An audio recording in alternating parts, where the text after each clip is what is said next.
should be draining and filling your water heater at least once a year. I didn't know that either, and I wish I had known. There's two reasons to do that. One is to keep your water heater clean. You can keep flushing out sediment that's in there. And two is to keep an eye on the state of your tank. When you start to see it get rusty in there, that means the bottom of your tank might be starting to rust out.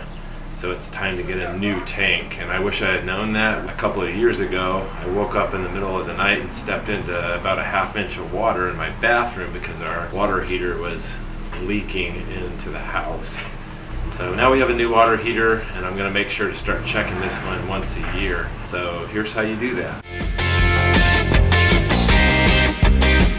I have a 40-gallon Rheem gas water heater. Step one is to cut the gas to the water heater. This is so that you don't have the water heater heating up an empty tank that can damage the tank. I also just found out you can just turn it down to the vacation mode so that it's really low. That way you're not going to have to relight the pilot when you're done. If you do cut the gas, you're going to have to relight the pilot when you're done. So let's just try doing it the vacation mode way. So just right here on your dial, just find VAC. That's vacation mode. So we have it pretty low right now. We're just going to turn it way down there. That means the thermostat probably won't kick on the whole time we do this, and we won't be trying to heat an empty tank.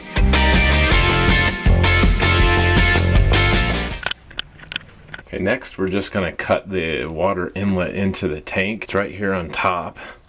You should have a ball valve right there, and just shut that off. And next you're just going to find the outlet at the bottom of the tank, and these are designed just to be able to screw a regular garden hose onto. Just screw this on down here. And I've seen a guy suggest to wait to let your water cool down before you drain it. That way you can use it to water your grass or something, so you're not wasting all this water. I like that idea. I just don't have the time to wait for my water to cool down, so we're just going to have to drain it out and waste it. I ran into the house and turned on the hot water on a couple different faucets in the house, and then opened up my temperature pressure relief valve here, and that allows air to come in the top so that it can flow out the bottom. With this Rheem brand, there's a ring right here, and you just turn that to open.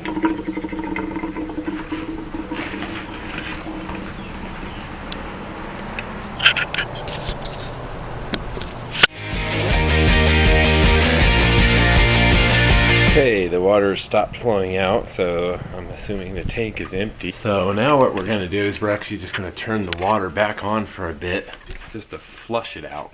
Turn the water back on. Now for older tanks, this is going to push out some of the sediment in the bottom. But this tank is only a year old, and so it might just come out clear, but we're going to just wait till the water just flushes out clear on this end. Like I said, in an older tank, you're probably going to see chunks of sediment. You're going to see probably maybe brownish water, and then if it's really brown, if it's just coming out like pure brown, that's when I would be a little worried about the state of your tank. So I think that was our last one. It was rust red.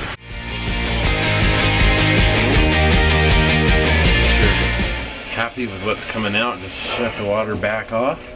Okay, now we're just going to shut the valve back off and take our hose off. Now we're going to turn the water back on and start filling the water heater. Okay, once your tank is full, you can go ahead and turn the gas back on. In my system, the gas turns on and off right here, but again, for this time, we didn't turn the gas off, so we're just going to turn it back to the temperature. We like to keep ours just a little between low and hot, and I just heard the burner kick on and start heating our water again.